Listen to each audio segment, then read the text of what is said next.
Good morning friends. आज आपकी super TET 2024 class कौन सी है? आपकी 19, ठीक है। और हमारा विषय क्या है? इसमें हमारा सब्जेक्ट है शिक्षण कौशल, ओके, टीचिंग स्किल। इसके अंदर हमारा शिक्षण कौशल और विधियाँ, ठीक है। हमारा क्या है इसके अंदर टॉपिक? शिक्षण कौशल और विधियाँ, जो हमने बहुत सारी डिस्कस की हैं। बहुत सारे शिक्षण के कौशल बताए हैं, इनकी बहुत सारी विधियाँ बताई हैं हमने। आज हम इन सभी से रिलेटेड क्या करेंगे? कुछ क्वेश्चन आंसर करेंगे, प्रश्न उत्तर करेंगे। शिक्षण कौशल क्या है, या फिर इसकी विधियाँ कौन कौन सी हैं, शिक्षण कौशल कौन कौन से हैं, शिक्षा क्या है। तो ये सभी तरीके के क्वेश्चन आज हम डिस्कस करेंगे, जो बहुत ही इम्पोर्टेंट है सुपर टेट के लिए, ओके। जिसको भी वीडियो पसंद आए इसको लाइक शेयर सब्सक्राइब करना, ठीक है। तो आपकी क्लास शुरू होती है, ओके। आपका फर्स्ट क्वेश्चन है। इसमें फर्स्ट क्वेश्चन में हमारा है कि शिक्षण का अर्थ है, कि शिक्षण का अर्थ क्या होता है। जिसका आंसर है आपका सीखने में वृद्धि करना। कि वन वर्ड वन लाइन में हम इसका आंसर बोल सकते हैं कि सीखने में वृद्धि करना ही शिक्षण का अर्थ है। मैंने शिक्षण के बारे में आपको पहले भी बताया था कि शिक्षण एक ऐसी क्रिया है या ऐसी क्रियाओं में से है जिनकी संरचना और जिनका परिचालन विद्यार्थी के व्यवहार में परिवर्तन लाने के लिए किया जाता है, ठीक है। और सेकंड है हमारा क्वेश्चन, शिक्षण के तत्व हैं। तो शिक्षण के कितने तत्व होते हैं? 3 तत्व होते हैं। कौन कौन से? कक्षा, विद्यालय और समाज, ठीक है। जो हमारी कक्षा होती है, इसमें कि जो कक्षा होती है वो कहाँ होती है? विद्यालय में होती है। और जो विद्यालय होता है वो कहाँ होता है? समाज के अंदर होता है। तो शिक्षण के कितने तत्व होते हैं? 3 तत्व होते हैं। कौन कौन से? कक्षा, विद्यालय और समाज, ठीक है। ये शिक्षण के आपके तत्व हैं, ओके। नेक्स्ट क्वेश्चन आता है हमारा थर्ड, शिक्षण के स्तर के शिक्षण के स्तर के आधार पर शिक्षण के प्रकार हैं। कि शिक्षण के स्तर के आधार पर शिक्षण के कितने प्रकार हैं? तो कौन कौन से प्रकार होते हैं? स्मृति, बोध और चिंतन। कितने आपके प्रकार होते हैं? 3 प्रकार होते हैं। तो कौन कौन से होते हैं? स्मृति, बोध और चिंतन। तो आपका जो स्मृति होता है, इसके अंतर्गत क्या आता है कि इस स्तर पर जो छात्र होते हैं को विषय वस्तु को आत्मसात कराया जाता है। मतलब कि इस स्तर पर छात्र को विषय वस्तु को क्या कराया जाता है? आत्मसात कराया जाता है। और इस स्तर पर ही प्रत्यस्मरण क्रिया पर जोर दिया जाता है। किसके अंतर्गत आता है? आपका स्मृति के अंदर, ठीक है। नेक्स्ट है आपका बोध। बोध में क्या होता है? इस स्तर पर जो शिक्षक होते हैं वो छात्र को पाठ्यक्रम इस तरह से देते हैं या फिर इस तरह से प्रस्तुत करते हैं कि छात्र को समझने के लिए ज़्यादा से ज़्यादा मौके मिले, ठीक है। और इस स्तर पर छात्रों की भागीदारी जो है वो बनी रहती है। ये किसके अंतर्गत आता है? आपका बोध के अंदर। किसके अंतर्गत आता है? बोध के अंदर। अब नेक्स्ट है इसी में आपका चिंतन स्तर। तो चिंतन स्तर में क्या होता है कि इस स्तर पर शिक्षक जो हैं, जो टीचर होते हैं, वो छात्र में मतलब स्टूडेंट बच्चों में चिंतन, तर्क, कल्पना शक्ति बढ़ाते हैं। जो शिक्षक हैं वो छात्र की या छात्र में क्या तर्क शक्ति को, कल्पना शक्ति को, चिंतन शक्ति को क्या करते हैं? बढ़ाते हैं, ठीक है। इस स्तर पर जो शिक्षण होता है वो समस्या केंद्रित होता है। चिंतन कर रहे हैं मतलब किसी समस्या के, कोई समस्या है हमारे सामने तभी तो हम उसके लिए चिंतन कर रहे हैं। तो ये क्या है हमारा? ये हमारा क्या है? इस स्तर पर जो हमारा जो शिक्षण होता है वो समस्या केंद्रित होता है, ठीक है। अब हमारा नेक्स्ट फोर्थ क्वेश्चन है,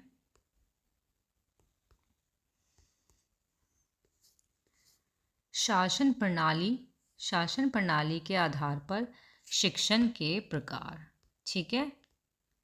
कि शासन प्रणाली के आधार पर शिक्षण के प्रकार कितने होते हैं, कौन कौन से होते हैं। तो आपके 3 प्रकार होते हैं, 3 प्रकार होते हैं, एकतंत्रीय, लोकतंत्रीय और हस्तक्षेप रहित। ठीक है, ये शासन प्रणाली के आधार पर होते हैं शिक्षण के प्रकार। ओके, आपका जो ये एकतंत्रीय शिक्षण होता है, इसके अंतर्गत क्या होता है कि ये आपका एक प्रत्यक्ष अनुदेशात्मक मॉडल होता है। ठीक है, तो शिक्षण का एक शिक्षक केंद्रित मॉडल है। जो आपका एकतंत्र में क्या होता है कि जो शिक्षण है, जो हमारी टीचिंग है, का एक शिक्षक केंद्रित मॉडल है। और इस मॉडल में हमारा क्या होता है कि जो टीचर होता है वो छात्र को व्याख्यान, प्रदर्शन तरीके से सामग्री देता है। मतलब कि जो हमारे टीचर होते हैं वो बच्चों को क्या करते हैं, व्याख्यान देकर, प्रदर्शन मीन्स कुछ चीज़ दिखाकर या कुछ निर्देश देकर, इन सारी तरीक़ों से क्या देते हैं, सामग्री देते हैं इसमें एक तंत्र में। और इसमें इनका मकसद होता है कि छात्रों को स्पष्ट पाठ देना या संरचित या संगठित पाठ देना। ये किसका मकसद होता है इसमें, टीचर का, एक तंत्र में। ओके, अब इसी में आपका पॉइंट है लोकतंत्रीय। अब आपका लोकतंत्रीय क्या होता है, तो लोकतंत्र में क्या होता है कि ये एक जो लोकतंत्रीय शिक्षा होती है वो एक ऐसा तरीका है जिसमें छात्रों को, जो स्टूडेंट होते हैं उनको शिक्षा प्रबंधन का अधिकार दिया जाता है और उन्हें अपने शैक्षिक माहौल में, जो उनका शिक्षा का माहौल होता है, उसमें भाग लेने का मौका मिलता है। ये किसके अंदर आता है, आपका लोकतंत्र में, कि छात्रों को क्या होता है कि शिक्षा प्रबंध का अधिकार देते हैं और उन्हें अपने शैक्षिक माहौल में भाग लेने का मौका भी मिल जाता है। इसमें जो शिक्षार्थी होते हैं वो समुदाय, मतलब ग्रुप और समाज की ज़रूरत को पूरा करने पर ध्यान दिया जाता है। ठीक है, इसमें शिक्षार्थी, समुदाय और समाज की ज़रूरत को पूरा करने पर ध्यान दिया जाता है। ओके, ये किसका बताया मैंने अभी, लोकतंत्र का। अब हमारा आता है इसमें हस्तक्षेप रहित। ओके, हस्तक्षेप रहित का मीनिंग क्या होता है कि किसी भी छात्र, कोई भी जैसे छात्र है, उसकी विशेष ज़रूरत, उसकी कोई ज़रूरत है, उसको पूरा करने के लिए उसे खास तरह से पढ़ाना, ये किसके अंदर आता है, आपका हस्तक्षेप रहित के अंदर आता है। और इसमें जो आपका शिक्षण होता है, शिक्षण और सीखने के दृष्टिकोण से एक बड़ी चुनौती है ये जो होती है। तो शिक्षण हस्तक्षेप के जरिए क्या होता है कि छात्रों के जो कौशल में क्या किया जाता है, सुधार किया जाता है। ओके, और इसमें क्या होता है कि इसमें जो छात्र होते हैं, कुछ छात्र ऐसे होते हैं जो कक्षा में पर्याप्त प्रगति नहीं कर पाते, तो उनके लिए क्या करते हैं, उन्हें संगीत या कला जैसी गतिविधि में शामिल कर दिया जाता है।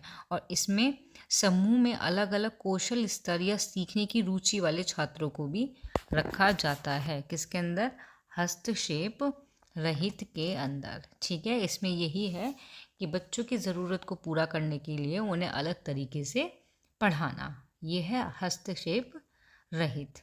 ओके, अब आपका नेक्स्ट क्वेश्चन है 5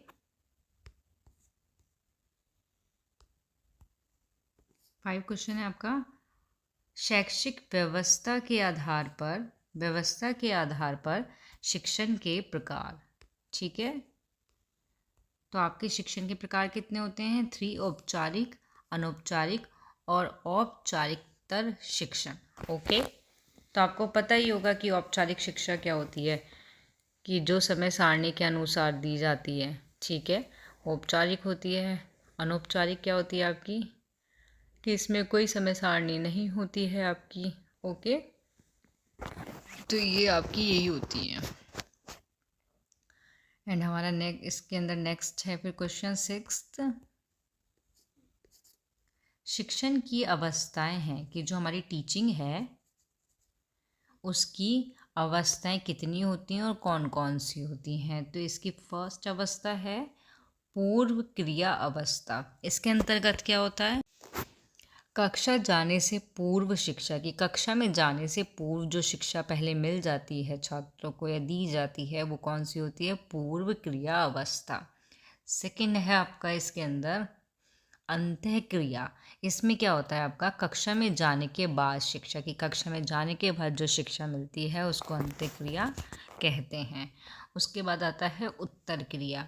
उत्तर क्रिया में क्या होता है कि सीखे गए कार्य का शिक्षक द्वारा मूल्यांकन करना, कि छात्र तब कोई चीज़ सीख लेता है या सीखे गया कार्य मतलब सीख लेता है, उसके बाद शिक्षक क्या करता है? उसका मूल्यांकन करता है। ये किसके अंतर्गत आता है?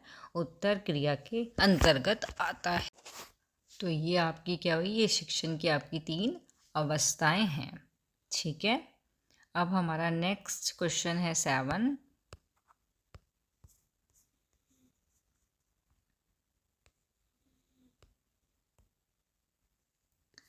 शिक्षण विधियाँ। शिक्षण विधियाँ हैं, तो जो शिक्षण विधियाँ होती है वो क्या होती है? शिक्षण को रुचि एवं प्रभावशाली बनाने का तरीका है, कि जो शिक्षण विधियाँ होती हैं उनसे जो हमारा शिक्षण है, जो हमारी टीचिंग है, वो रुचिपूर्ण बनती है और प्रभावशाली भी बनती है। इनको बनाने का क्या है? ये एक तरीका। ठीक है, नेक्स्ट क्वेश्चन है हमारा 8।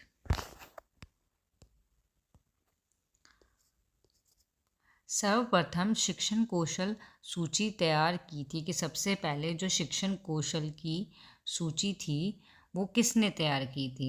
तो वो स्टैनफोर्ड विश्वविद्यालय व कैलिफोर्निया विश्वविद्यालय ने क्या की थी? सर्वप्रथम शिक्षण कौशल की सूची तैयार की थी। ओके, ये इम्पोर्टेंट क्वेश्चन है आपका।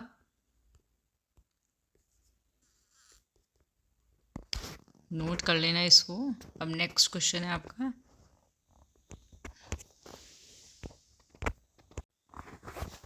9 क्वेश्चन है हमारा इसके अंदर।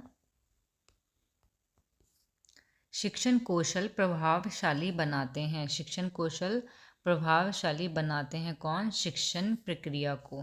जो शिक्षण कौशल है वो किसको प्रभावशाली बनाता है? शिक्षण की प्रक्रिया को। ओके, ठीक है, कि शिक्षण की जो प्रक्रिया होती है वो शिक्षण कौशल को प्रभावी बनाती है। ओके, नेक्स्ट क्वेश्चन है आपका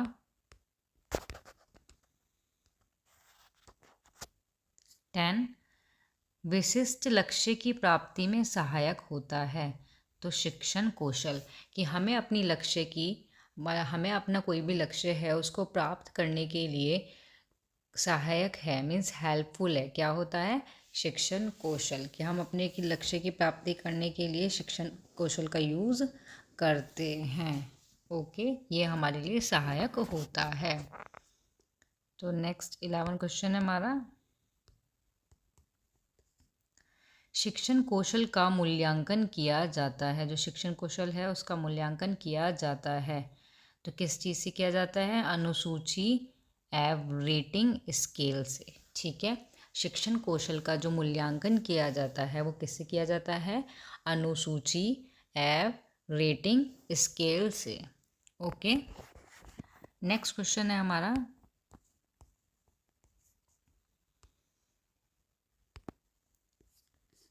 नेक्स्ट 12 क्वेश्चन है हमारा। शिक्षण होना चाहिए, तो इसका आंसर है आपका बाल केंद्रित, कि जो हमारी टीचिंग होनी चाहिए वो कैसी होनी चाहिए? बाल केंद्रित होनी चाहिए। ये इम्पोर्टेंट क्वेश्चन है आपका, कि हमारी टीचिंग कैसी होनी चाहिए? बाल केंद्रित होनी चाहिए। ठीक है, नेक्स्ट क्वेश्चन है हमारा 14। उद्देश्य के आधार पर शिक्षण के प्रकार होते हैं। तो उद्देश्य के आधार पर शिक्षण के कितने प्रकार होते हैं? 3 प्रकार होते हैं, ज्ञानात्मक, भावात्मक और मनोगत्यात्मक। ओके, नेक्स्ट क्वेश्चन हमारा है 15।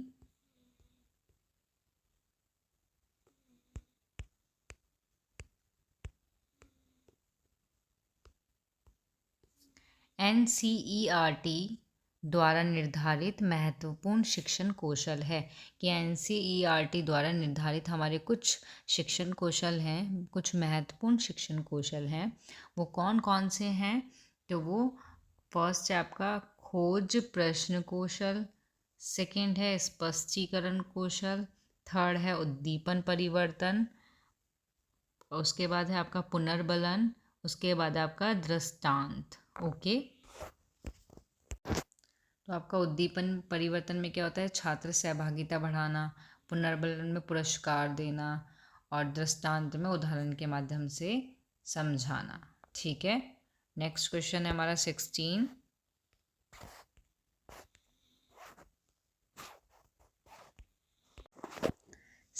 क्वेश्चन है, उसमें आपका क्या बोलता है कि स्टैनफोर्ड विश्वविद्यालय व कैलिफोर्निया विश्वविद्यालय ने शिक्षण कौशल की कितनी सूची तैयार की थी?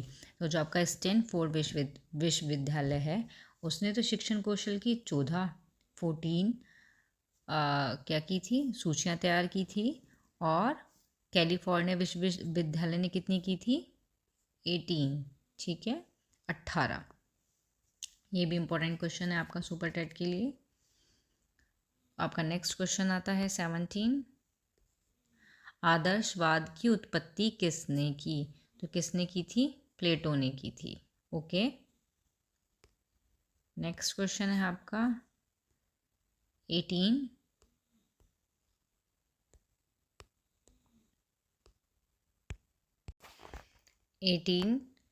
क्वेश्चन में है आपका शिक्षा बालक और मनुष्य शरीर, मस्तिष्क व आत्मा उत्कृष्ट विकास है। ये जो डेफिनेशन है शिक्षा की, ये किसने दी थी? तो ये दी थी आपकी महात्मा गांधी ने। ये मोस्ट इम्पोर्टेंट क्वेश्चन है आपका। ये आपका super TET, UP TET, C TET, तीनों के लिए ही, तीनों एग्जाम के लिए ही बहुत इम्पोर्टेंट क्वेश्चन है कि शिक्षा बालक और मनुष्य शरीर, मस्तिष्क व आत्म का उत्कृष्ट विकास है। किसने बताया? किसने कहा ऐसा? महात्मा गांधी ने। ओके, नेक्स्ट क्वेश्चन है हमारा 19। स्वस्थ शरीर में स्वस्थ मस्तिष्क होता है। ये डेफिनेशन किसने दी थी शिक्षा की? किसने कहा था कि स्वस्थ शरीर में स्वस्थ मस्तिष्क होता है? तो किसने कहा था? ये अरस्तु ने। ये भी इम्पोर्टेंट है आपकी। नेक्स्ट 20 क्वेश्चन है आपका शिक्षा द्विमुखी प्रक्रिया है। किसने कहा था? ये एडम्स ने कहा था। ये भी इम्पोर्टेंट है, इनके आगे लिख लेना आपकी। ये इम्पोर्टेंट क्वेश्चन है आपके कि शिक्षा द्विमुखी प्रक्रिया है। किसने कहा है? ये एडम्स ने। द्विमुखी का मतलब होता है कि शिक्षक और छात्र। ओके, शिक्षक और छात्र दो हैं मेंबर, दो जने हैं, तो इसको हमने क्या बोला? शिक्षक को हमने क्या बोल दिया कि शिक्षा एक द्विमुखी प्रक्रिया है, मतलब कि शिक्षक है उसके अंदर और बच्चा छात्र है। ठीक है, नेक्स्ट क्वेश्चन है हमारा 21। शिक्षा एक त्रिमुखी प्रक्रिया है। ये किसने कहा था? ये कहा था आपका जॉन डीवी ने। ठीक है, जॉन डीवी ने क्या कहा कि शिक्षा एक त्रिमुखी प्रक्रिया है। तो इसके अंतर्गत कौन कौन आते हैं? शिक्षक, टीचर आता है, बालक आता है और समाज आता है। द्विमुखी में क्या होता है? द्विमुखी में तो सिर्फ टीचर और स्टूडेंट आते हैं, शिक्षक और छात्र आते हैं। ठीक है, मतलब बच्चा आता है। और आपका जॉन डीवी में कौन आते हैं? शिक्षक भी आता है, बच्चा बालक भी आता है और उसके साथ समाज भी आता है। इसलिए ये क्या है? एक त्रिमुखी प्रक्रिया है। ये भी इम्पोर्टेंट है, मोस्ट इम्पोर्टेंट।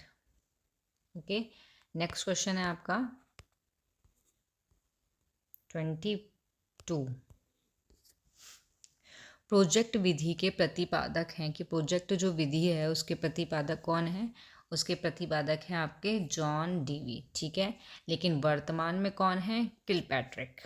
ओके, जो आपके प्रोजेक्ट विधि है उसके प्रतिपादक थे, कौन थे? जॉन डीवी थे, लेकिन वर्तमान में कौन है?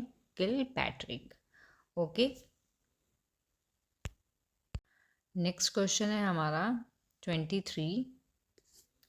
विचार विमर्श विधि के प्रतिपादक हैं, कि जो विचार विमर्श विधि है उसके प्रतिपादक कौन है? ली। कौन है उसके प्रतिपादक? ली। तो विचार विमर्श में क्या होता है, मैंने आपको पढ़ाया भी था, इसमें क्या होता है, वार्तालाप होता है टीचर और स्टूडेंट के बीच, डिस्कशन होता है किसी भी टॉपिक को लेकर, ठीक है। ये आपकी एक शैक्षणिक सामूहिक विधि भी है कि वार्तालाप शैक्षिक सामूहिक विधि भी ये है। ओके, नेक्स्ट क्वेश्चन है हमारा 24। उदाहरण से नियम तक कौन पहुंचाता है, कि उदाहरण से नियम तक कौन सी विधि पहुंचाती है? तो इसका आंसर है आपका आगमन विधि। आगमन विधि में क्या होता है, पहले उदाहरण दिया जाता है, उसके बाद नियम निकल के आता है, पहले उदाहरण और फिर नियम। ओके, नेक्स्ट क्वेश्चन है आपका 25। 25 क्वेश्चन है आपका,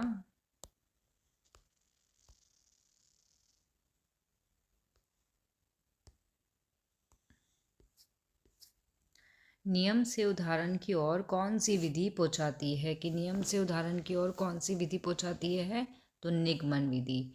तो इसमें क्या होता है, पहले नियम दिया जाता है, उसके बाद उदाहरण दिया जाता है, और ये जो विधि होती है ये आपकी आगमन विधि की क्या होती है, विपरीत विधि होती है, ठीक है।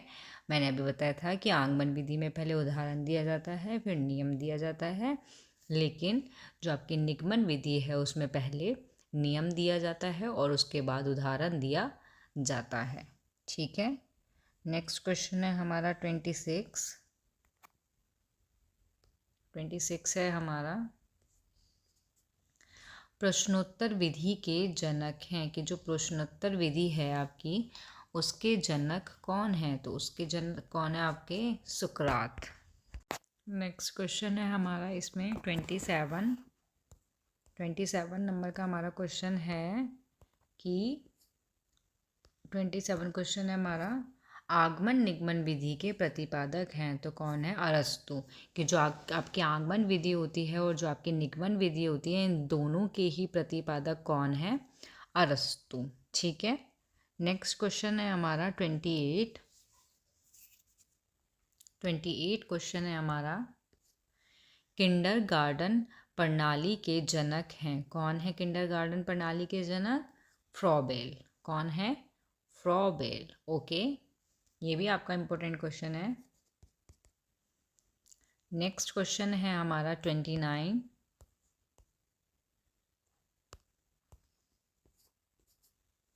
निरीक्षण अध्ययन विधि के प्रतिपादक हैं, कि जो आपकी निरीक्षण विधि है उसके आपके प्रतिपादक कौन हैं? तो उसके प्रतिपादक हैं आपके मॉरिसन। कौन है?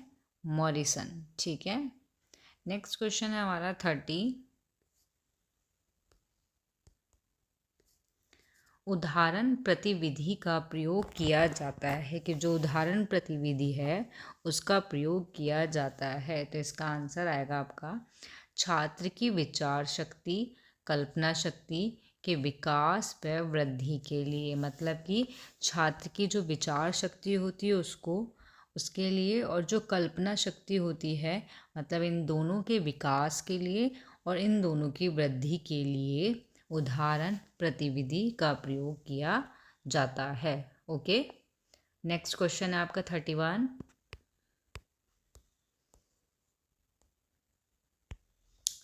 31 क्वेश्चन है आपका, शिक्षण कौशल या शिक्षण प्रक्रिया को कौशल के रूप में किस संस्था ने सर्वप्रथम अध्ययन किया था? कि जो शिक्षण कौशल की प्रक्रिया थी या शिक्षण कौशल था, शिक्षण प्रक्रिया को कौशल के रूप में, ये क्वेश्चन ऐसे, शिक्षण प्रक्रिया को कौशल के रूप में किस संस्था ने सबसे पहले अध्ययन किया था? तो किसने किया था? स्टैनफोर्ड विश्वविद्यालय। किसने किया था? स्टैनफोर्ड विश्वविद्यालय ने। ओके, नेक्स्ट क्वेश्चन है हमारा 32। पाठ योजना मीन्स लेसन। 34 क्वेश्चन है हमारा, कौन सी शिक्षा में पाठ्यक्रम का पालन किया जाता है? कि ऐसी कौन सी शिक्षा होती है जिसमें पाठ्यक्रम का पालन किया जाता है। तो कौन सी शिक्षा होती है? वो औपचारिक शिक्षा होती है। मीन्स इसमें हमारा जो पीरियड होते हैं, जो हमारा सिलेबस होता है, हमारा जो कोर्स होता है, हमारी जो क्लास पीरियड है, मतलब जो हमारा सिलेबस कोर्स जो है हमारा, उस सब चीज़ का क्या किया जाता है? पालन किया जाता है। किसमें? औपचारिक शिक्षा के अंतर्गत। ओके। 35 क्वेश्चन है हमारा। 35 क्वेश्चन है हमारा। शिक्षा का अर्थ है, तो शिक्षा का अर्थ क्या है? ज्ञान अर्जन करना, मतलब कि सीखने सिखाने की प्रक्रिया। शिक्षा का अर्थ क्या है? एजुकेशन का अर्थ क्या है? कि ज्ञान अर्जन करना, सीखने सिखाने की प्रक्रिया ही हमारा क्या है? शिक्षा कहलाता है। ओके। वन वर्ड में हम इसको बोल देंगे ज्ञान अर्जन करना। ओके, क्या कह देंगे? ज्ञान अर्जन करना। तो ये सभी आपके इम्पोर्टेंट क्वेश्चन थे कि इसमें शिक्षण विधि और कौशल में जो हमारा टॉपिक था, शिक्षण कौशल के अंतर्गत हमारा टॉपिक था ना, शिक्षण विधि एवं कौशल। तो हमारे इन सभी के जो मैंने टॉपिक आपको पढ़ाए थे, उन सभी में से ये इम्पोर्टेंट क्वेश्चन हैं जो आपके सुपर टेट के लिए मोस्ट इम्पोर्टेंट हैं। ठीक है, तो आप ये सारे क्वेश्चंस अपनी कॉपी में भी लिख लेना ताकि इसका रिवीजन आप कर सको। ओके, यहाँ होती है आपकी क्लास ख़त्म। जिसको भी वीडियो पसंद आई हो वो प्लीज़ इसको सब्सक्राइब, शेयर और लाइक करें। ठीक है, नेक्स्ट वीडियो में हम पढ़ेंगे शैक्षिक विचारधाराएं। ठीक है, जिसको हम बोलते हैं एजुकेशन आइडियोलॉजिक। ओके, आदर्शवाद, प्रकृतिवाद, प्रयोजनवाद, इन सभी के बारे में हम नेक्स्ट वीडियो में डिस्कस करेंगे, जो बहुत इम्पोर्टेंट है सुपर टेट के लिए। ओके, किसी को भी कोई भी प्रॉब्लम हो क्वेश्चन से रिलेटेड तो वो कमेंट बॉक्स में लिखना। ठीक है, थैंक यू।